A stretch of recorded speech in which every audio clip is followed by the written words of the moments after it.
खबर नोएडा से आ रही है, जहां एक बार फिर रफ्तार का कहर देखने को मिला है।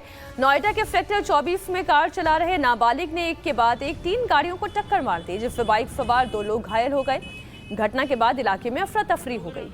मौके पर पहुंची पुलिस ने दोनों नाबालिगों पर केस दर्ज कर आगे की कार्रवाई शुरू की है। पुलिस के मुताबिक कार चला रहा नाबालिग परिवार को बिना बताए दिल्ली से थार किराए पर लेता है और फिर नोएडा अपनी गर्लफ्रेंड से मिलने आता है, लेकिन उसके घर वाले जब उसे ढूंढते हुए नोएडा पहुंचे तो उसने अपने घर वालों को देखा और वो घबरा गया और ऐसे में तेजी से गाड़ी को रिवर्स करने लगा, पीछे की तरफ भगाने लगा।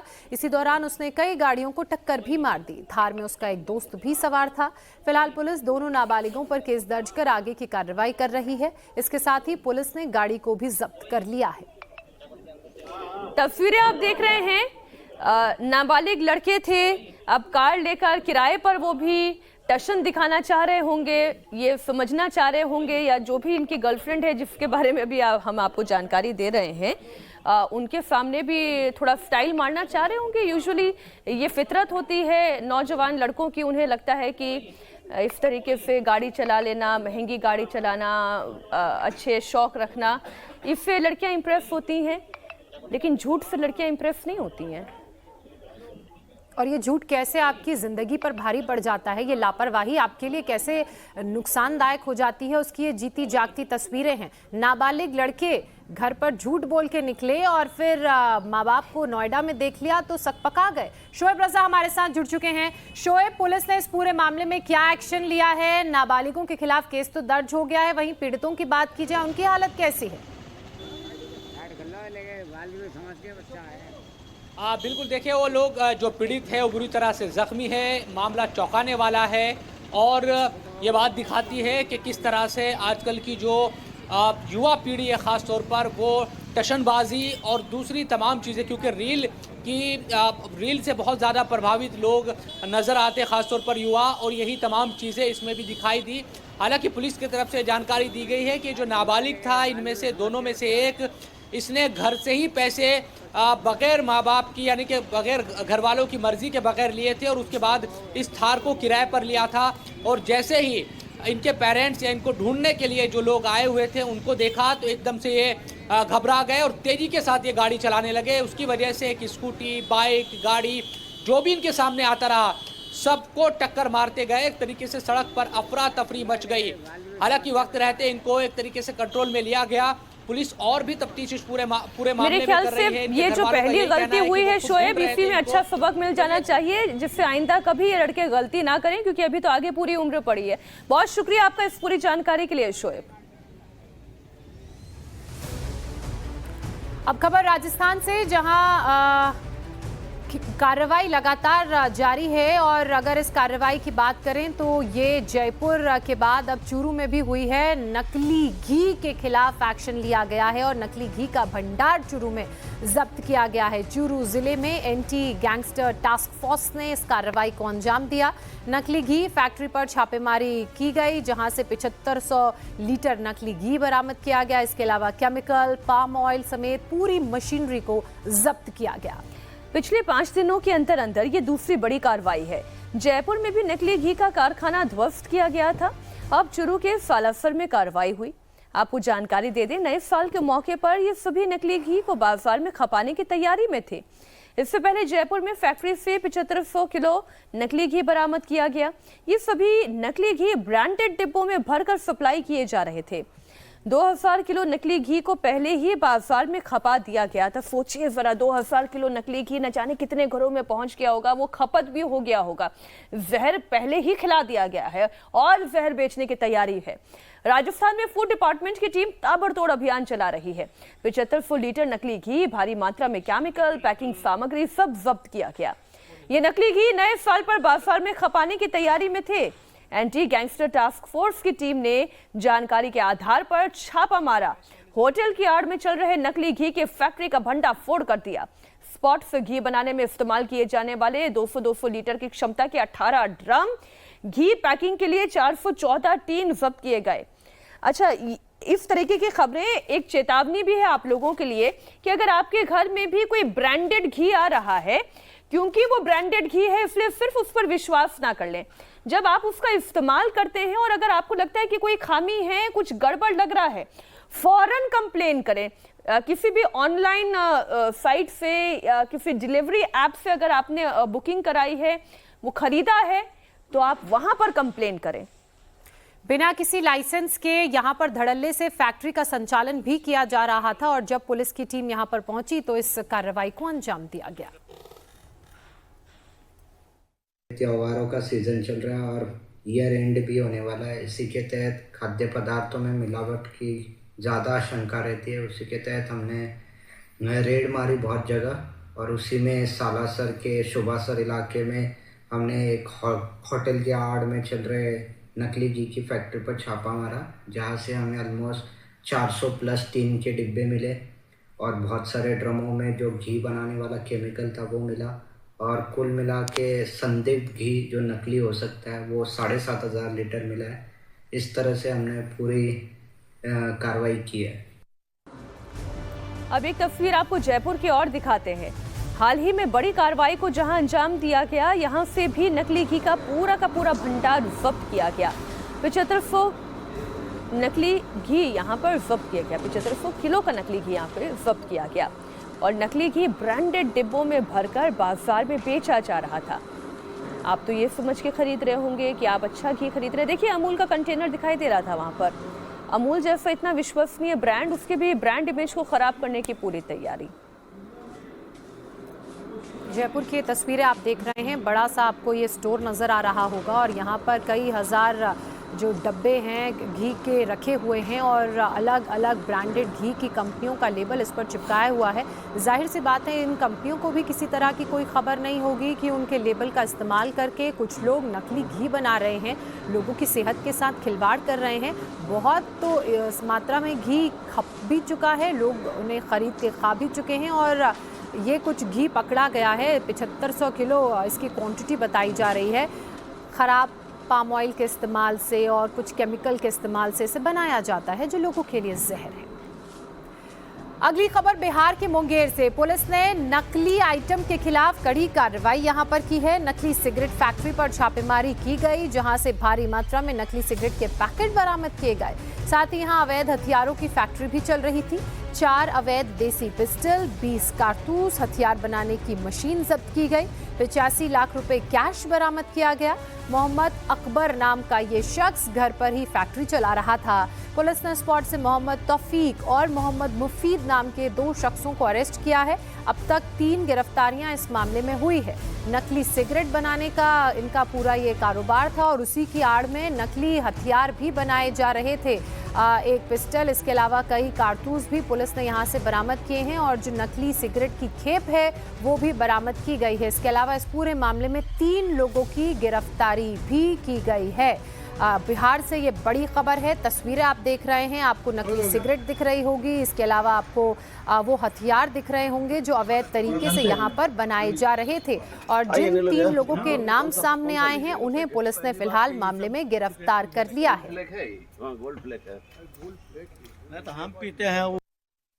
नया गांव स्थित मोहम्मद अकबर और मोहम्मद तौफीक के घर में रेड हुआ। रेड के उपरांत जब इनके गोदाम में और घर को सर्च किया गया तो इनके घर से करीबन 3800 खाली पैकेट जो कि सिगरेट के होते हैं वो बरामद हुए। इसके अतिरिक्त जो सिगरेट पैकिंग का पेपर होता है वो करीबन 900 पीस वो बरामद हुआ और 17 रोल्स बरामद हुए जिससे सिगरेट को रोल किया जाता है और अन्य सामग्री जिससे सिगरेट बनाने में और उसको पैक करने में मदद मिलती है वो सामग्री बरामद हुई। जब और सर्च किया गया तो इनके पास से घर से करीबन 85 लाख रुपया 50,000 के आसपास कैश बरामद हुआ। 85 लाख 50,000 के आसपास कैश बरामद हुआ और इनके घर में से हम लोगों को 4 हथियार भी बरामद हुए और करीबन 20 राउंड गोली बरामद हुई। इन्हीं का एक और साथी जो इन्हीं के सिंडिकेट में है जिसका नाम मोहम्मद मुफीद है जो कि नया गांव का रहने वाला है, वो भी अरेस्टिंग हुई उसकी भी। और इनके सिंडिकेट में और भी कई लोग हैं जिनके नाम सामने आए हैं जो कि मुंगेर के भी रहने वाले हैं और भागलपुर के और अलग अलग जगह के रहने वाले हैं। वो सब भी हम लोगों को इन्वेस्टिगेशन में नाम सामने आए हैं, उन पर भी जल्दी कार्रवाई होगी। अभी खबर पंजाब के लुधियाना से आ रही है जहां लुटेरों ने आतंक मचा रखा है और लुटेरों की इस आतंक की वजह से हाहाकार है। बदमाशों ने पिछले 72 घंटे में 3 बड़ी लूट को अंजाम दिया। लुधियाना के टिब्बा रोड पर लुटेरों ने एक बाइक सवार के साथ पहले मारपीट की और फिर बाइक लूटकर यहां से फरार हो गए। ये पूरी घटना सीसीटीवी में कैद हो गई। बताया जा रहा है कि बाइक सवार अपने रिश्तेदार के यहां जा रहे थे और तभी रास्ते में उसे बदमाशों ने रोक लिया, उनके साथ जमकर मारपीट की और फिर बाइक लूटकर यहां से फरार हो गए। पिछले 72 घंटे में बदमाशों ने ऐसी 3 वारदात को अंजाम दिया है। बाइक लूटने से पहले बदमाशों ने लुधियाना के साहनेवाल इलाके में एक महिला के साथ लूटपाट की। 2 बाइक सवार नकाबपोश बदमाशों ने महिला के कानों की बालियां खींच ली। महिला ने शोर मचाया, लेकिन तब तक तो लोग जब तक पहुंचते बदमाश फरार हो चुके थे। तीसरी घटना लुधियाना के हम्बड़ा रोड की है, जहां पर नकाबपोश बदमाशों ने लूट को अंजाम देने के लिए एक दुकान में घुसने के बाद वहां पर बैठी लड़की को चाकू दिखाकर लूटने की कोशिश की। वो तो लड़की दिलेर थी, उसने सीधा नकाब खींचने की कोशिश की, उसका बस नहीं माना, वरना तो पिटाई भी कर देती। खैर, इससे जो लुटेरा था वो भी सक पका गया, वहां पर चाकू छोड़कर भाग गया। पूरी घटना सीसीटीवी में कैद हो गई। बदमाश अभी भी पुलिस की गिरफ्त से बाहर है। लुधियाना में लुटेरों का जो आतंक है उसकी तस्वीरें आप देख रहे हैं, ये सीसीटीवी कैमरे में कैद हुई है। आप देखें किस तरीके से लूट को अंजाम दिया गया।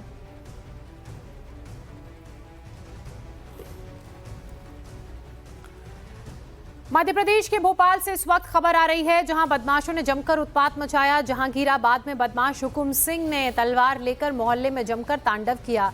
इस दौरान महिलाओं के हाथ में लाठी डंडे भी दिखे। बदमाशों के आतंक का वीडियो भी सामने आया है। ये वीडियो आप देख रहे हैं, आपको इसमें नजर आ रहा होगा। बदमाश हुकुम सिंह के दोनों हाथों में तलवार है, महिलाओं के हाथों में भी डंडा है। बताया जा रहा है कि शराब बिक्री को लेकर ये विवाद हुआ। बदमाश करनाल सिंह पर हमला करने के लिए हुकुम सिंह तलवार निकालने लगा। उसके गुर्गे भी गाली गलौज करते हुए आगे बढ़ रहे थे। फिलहाल पुलिस ने वीडियो के आधार पर पूरे मामले में जांच करने की बात कही है, लेकिन ये वीडियो बता रहा है कि जो बदमाश हैं वो किस तरह से बेखौफ हैं। दिन का ये वीडियो है, यानी कि दिन दहाड़े बदमाशों ने अपनी दबंगई दिखाई, तलवार लहराते हुए नजर आए। और वहां पर आपको कुछ महिलाएं भी दिख रही होंगी, उनके हाथों में भी लाठी है। घर की महिलाएं, बदमाश सब वहां लोगों को परेशान कर रहे हैं, तलवार से डराने की कोशिश कर रहे हैं, हमला करने की कोशिश कर रहे हैं। और बदमाश के साथ जो लोग आए वो मोहल्ले में उत्पात मचाते हुए दिखे, गाली गलौज भी उनकी तरफ से की गई। अब पुलिस इस पूरे मामले में वीडियो के आधार पर उन तमाम लोगों की तलाश में जुटी हुई है, उनके खिलाफ कार्रवाई कर रही है जो तलवार से लोगों को डराने का काम कर रहे थे। अभी खबर मध्य प्रदेश के रतलाम से आ रही है। रतलाम रेलवे स्टेशन पर बड़ी लापरवाही के चलते एक महिला की जान पर बनाई। गनीमत ये रही कि समय रहते आरपीएफ के जवानों ने उसे बचा लिया। महिला चलती ट्रेन में चढ़ने की कोशिश कर रही थी, तभी उनका पांव फिसल गया। वो ट्रेन और प्लेटफॉर्म के बीच में खतरनाक गैप में फंस गई और इसी दौरान वहां पर मौजूद आरपीएफ ने दौड़कर महिला को खींचकर बाहर निकाला, जिससे महिला की जान बच पाई। ये घटना रतलाम रेलवे स्टेशन के प्लेटफॉर्म नंबर 4 पर है। ट्रेन प्लेटफॉर्म पर ही खड़ी थी। महिला कुछ सामान लेने के लिए कोच से नीचे उतरी और तभी ट्रेन अचानक से चल पड़ी। ट्रेन छूटती देख महिला ने दौड़कर चढ़ने की कोशिश की, तभी महिला का पैर फिसल गया और फिर जो कुछ भी हुआ वो सारी तस्वीर आपके सामने है। अभी हाल के दिनों में हमने एक और खबर आपको दिखाई थी। इसी तरीके से एक महिला चलती ट्रेन में चढ़ने की कोशिश कर रही थी और तब भी सूझबूझ से उनकी जान बचाई गई। ना जाने क्यों लोग इस बात को इतना हल्के में लेते हैं, अपनी जान से खिलवाड़ करते हैं। जान जा सकती है, ट्रेन छूट जाए वो ज्यादा भला, जान चली जाएगी वरना। और ट्रेन की स्पीड भी अच्छी खासी दिख रही है, ऐसा भी नहीं कि कोई कम स्पीड है।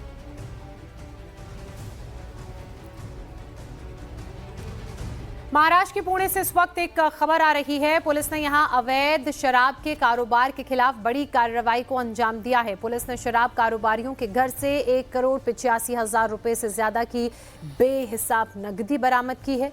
शुरुआत में पुलिस को यहां अवैध शराब की बिक्री के सबूत मिले, लेकिन जैसे जैसे तलाशी के अभियान को आगे बढ़ाया गया, मामला करोड़ों की नकदी तक जा पहुंचा। पूरी रकम अवैध शराब के कारोबार से जुड़ी है।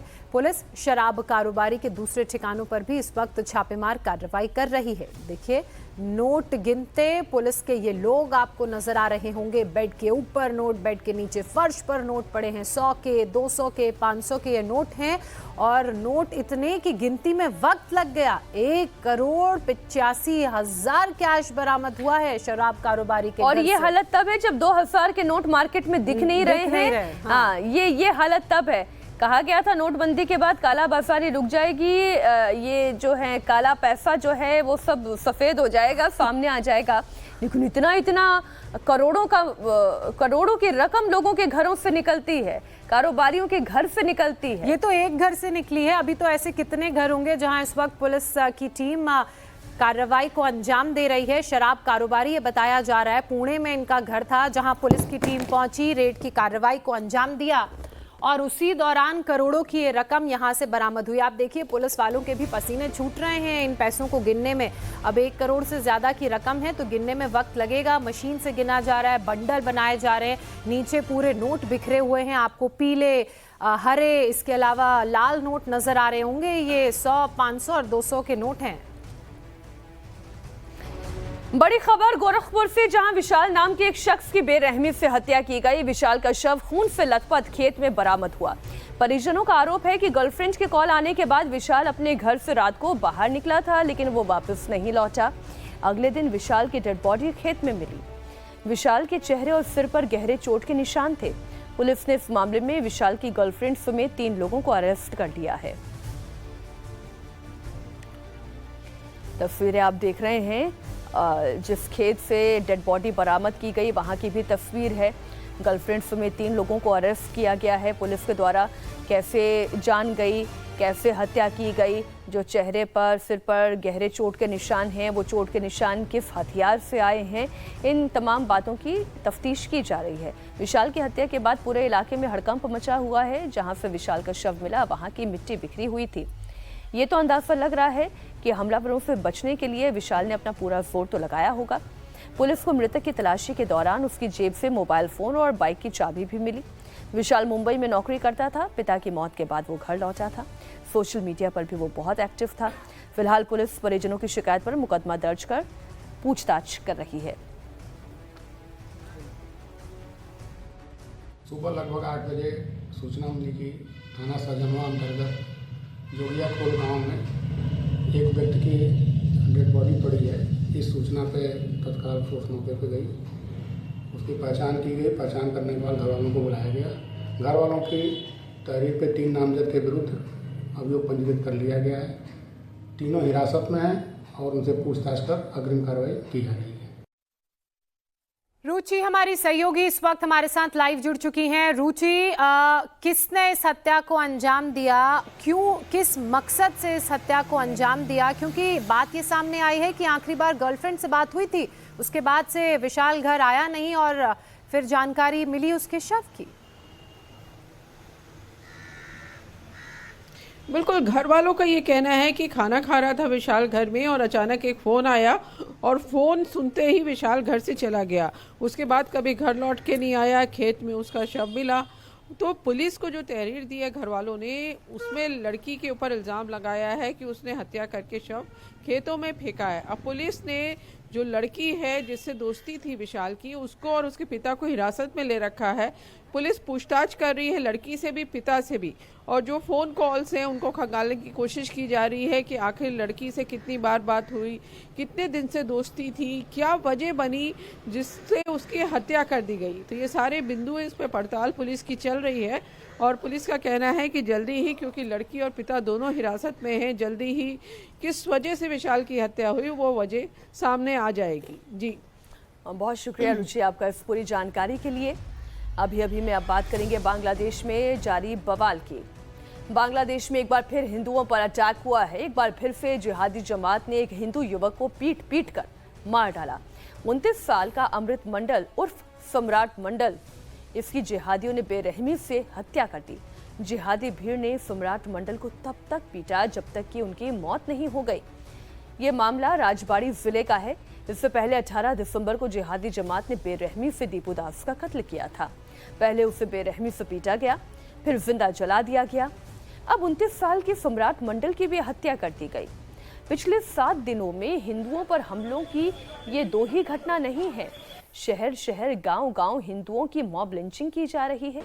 कहीं हिंदू फैमिलीज का घर जलाया जा रहा है, कहीं कलावा बांधने पर हिंदुओं की पिटाई हो जा रही है, कहीं हिजाब नहीं पहनने पर महिलाओं के साथ सरेराह बदतमीजी की जा रही है।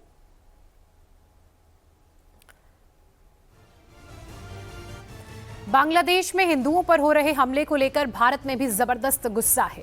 दीपू दास के हत्यारों को फांसी की सजा देने की मांग लगातार उठ रही है। बीजेपी नेता शुभेंदु अधिकारी ने दीपू दास के पिता रविलाल चंद्र दास से फोन पर बात की तो उनका दर्द एक बार फिर से छलक उठा। तस्वीरें आप देख रहे हैं, ये दुख, ये गुस्सा, ये आक्रोश इसलिए है क्योंकि एक के बाद एक बांग्लादेश में अल्पसंख्यकों के खिलाफ जो घटनाएं सामने आ रही हैं वो दिल दहला देने वाली है। सोचिए, यहाँ हम हिंदुस्तान में अपने चैन से अपने घरों में सो रहे हैं, कोई तकलीफ नहीं, कोई समस्या नहीं। वहीं हमारे हिंदू भाई वहाँ बांग्लादेश में रात को अपने घरों में सोते हैं, रातों रात उनके घर जला दिए जाते हैं। जान बचाने के लिए जाएं तो जाएं कहाँ? सिर के ऊपर अब छत नहीं रही है, सब कुछ तबाह बर्बाद कर दिया गया। और अगर प्रदर्शन करने के लिए सड़कों पर निकले तब भी धमकी दी जाती है कि हिंदुओं तुम प्रदर्शन मत करो, तुम कलावा मत पहनो। हिंदू लड़कियां कब से हिजाब पहनने लगी, कब से बुर्का पहनने लगी, लेकिन वहाँ हिंदू लड़कियों पर दबाव डाला जा रहा है कि वो हिजाब पहनकर घूमे।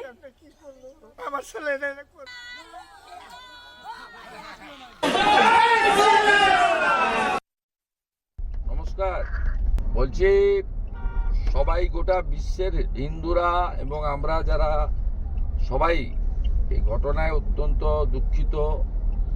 আপনাদের পরিবারের পাশে আমরা সবাই আছি। আপনাদের যদি কোনো রকম সহযোগিতা লাগে যে ভাইটা গেছে তার মাধ্যমে আমাকে জানাবেন এবং একজন হিন্দু হিসেবে আরেকজন হিন্দুর পাশে দাঁড়ানোটা আমাদের কর্তব্য।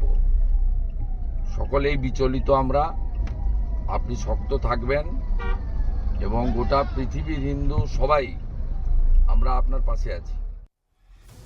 शुभेंदु अधिकारी को आप सुन रहे थे। दीपू के पिता से बात करते हुए नजर आए। उनसे कहा कि आपको किसी भी तरह की मदद की जरूरत है तो हमें कहिए, हम हिंदू हैं और हम अपने हिंदू भाइयों के साथ खड़े हैं और पूरा देश देख रहा है बांग्लादेश में हिंदुओं के साथ जो हो रहा है। बांग्लादेश में अल्पसंख्यक हिंदुओं पर हो रहे हमले को लेकर बीएनपी नेता तारिक रहमान ने चिंता जताई। 17 साल बाद ब्रिटेन से बांग्लादेश लौटे तारिक रहमान ने कहा, बांग्लादेश जितना मुसलमानों का है उतना ही हिंदुओं और बौद्धों का भी है।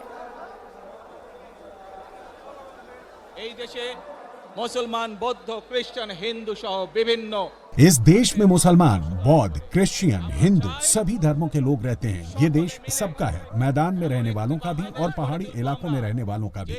हम सबको एकजुट होकर एक ऐसे बांग्लादेश का निर्माण करना है जिसका सपना हमारे पूर्वजों ने देखा था। मतलब ये कि हमें डर और भय से मुक्त बांग्लादेश का निर्माण करना होगा। हमको देश में शांति चाहिए, हमको अपने देश में शांति चाहिए। प्रिय भाइयों और बहनों, मार्टिन लूथर किंग, आप सबने नाम तो सुना होगा उनका। मार्टिन लूथर किंग का नाम सुना है ना? मार्टिन लूथर किंग का एक बयान बहुत मशहूर है, आई हैव अ ड्रीम। आज बांग्लादेश की माटी की कसम खाकर मैं आपके सामने एक बात कहना चाहता हूँ। बांग्लादेश नेशनलिस्ट पार्टी के सभी सदस्यों के सामने ये कहना चाहता हूँ, आई हैव अ प्लान। ये योजना मेरे देश के लोगों के लिए, मेरे देश के लिए है। आज मैं अपनी ये योजना सबके सामने पेश कर रहा हूँ। इस योजना का मकसद देश की जनता का विकास करना है। अगर देश की जनता की किस्मत बदलनी है तो इस परिकल्पना को साकार करना जरूरी है। প্ল্যান, সেই কার্যক্রম, সেই পরিকল্পনাকে क्रिसमस और न्यू ईयर के सेलिब्रेशन में जाम और भीड़ भाड़ का अटैक हो गया है। दिल्ली से लेकर देश के बहुत से शहरों में रफ्तार पर ब्रेक लग गई है। भीड़ भाड़ बढ़ने के चलते जाम जैसे हालात बन गए हैं और खास तौर पर टूरिस्ट स्पॉट पर हालात ज्यादा खराब है। अब आपको राजस्थान के जैसलमेर की तस्वीर दिखाते हैं। ये भी टूरिस्ट स्पॉट है, यहाँ पर भी लोगों की भीड़ बहुत ज़्यादा है।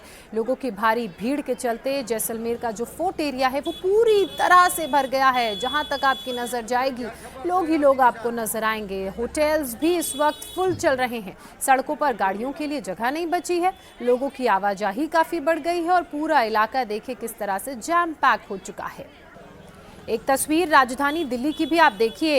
दिल्ली में कल क्रिसमस और पोल्यूशन कम होने से अचानक भीड़ बढ़ गई।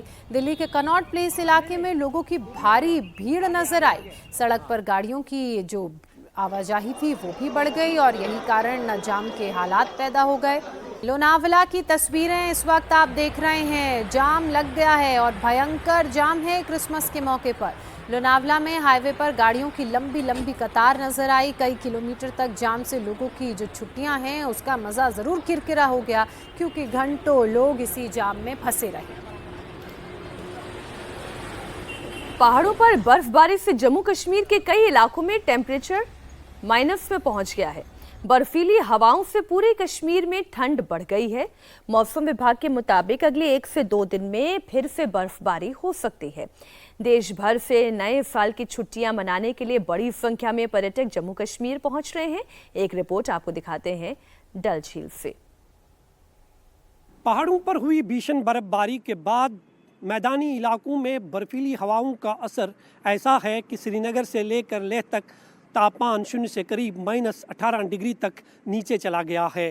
श्रीनगर में जहां आज रात का तापमान -2.2 डिग्री रिकॉर्ड किया गया, तो वहीं कश्मीर के खूबसूरत पर्यटन स्थल गुलमर्ग और सोनमर्ग का तापमान करीब -7 डिग्री तक नीचे चला गया है। लेह और करगिल के तापमान पर नज़र डालें तो बदन कांप उठता है। वहां का तापमान करीब -18 डिग्री तक नीचे चला गया है। निसंदेह ही पहाड़ों पर हुई बर्फबारी का असर जो है वो कश्मीर में अब धीरे धीरे दिखना शुरू हो गया है, क्योंकि कश्मीर में 21 दिसंबर से चिले कलान की शुरुआत हुई है।